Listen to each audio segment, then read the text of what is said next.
কি বলবো বলুন তো, শেষ থেকে শুরু করব না প্রথম থেকে শেষ, মানে শেষের দিকে যাব, আমি তো নিজেই বুঝতে পারছি না। এই রাজ্যে কোনো নির্বাচন, একমাত্র লোকসভা বা বিধানসভা যেখানে মমতা ব্যানার্জির খুব হাত থাকে না, বাদ দিয়ে পৌরসভা, পঞ্চায়েত, সমবায় যাই হোক, সেখানে একটাই মাত্র লক্ষ্য, ধরো, মারো, ভোট কারো, ভোটে জয়লাভ করো। এছাড়া কোনো তত্ত্ব পশ্চিমবঙ্গ সরকার মানুষের কাছে তারা উপস্থাপনা করতে পারেনি। ফলে আজকের ঘটনাটাও ঠিক তার ব্যতিক্রম নয়। দৌলতাবাদ হাই স্কুলে আজকে সমবায়ের ভোট হচ্ছে।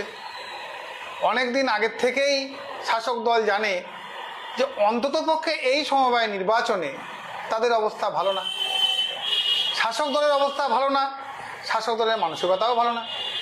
খুব স্বাভাবিক কারণে গতকাল রাত্রি থেকেই আমরা দেখলাম যে বহরমপুর পঞ্চায়েত সমিতির সভাপতি আইনুজ্জিন মণ্ডল তিনি বাইক বাহিনী নিয়ে গোটা এলাকাটাতে দাপিয়ে বেরিয়ে একটা ভোটারদের মনে একটা ত্রাসের সৃষ্টি করতে চাইছে। পুলিশ অফিসারদেরকে জানানোর পর তারা বলতে চাইছেন, আমাদের ব্লক সভাপতি তারা ফোন করে জানিয়েছিল যে এই ধরনের বাইক বাহিনী ঘুরছে, এটা ভোটাররা বিচলিত হবে। পুলিশ অফিসার বলছে তাহলে পাল্টা আপনারাও ঘোরেন, অর্থাৎ তখন মানে আপনারাও ঘোরেন ওরাও ঘুরুক, একটা কিছু লড়াই হোক, তখন আমরা গিয়ে মোটামুটি এদেরকে দুটো, আপনাদের 6টা কেস দিয়ে দেবো, ব্যাস আমাদের দায়িত্ব শেষ। অর্থাৎ এই গণ্ডগোলের আগে কালকে রাত্রির থেকে পুলিশের আরও বেশি সজাগ হওয়া উচিত ছিল।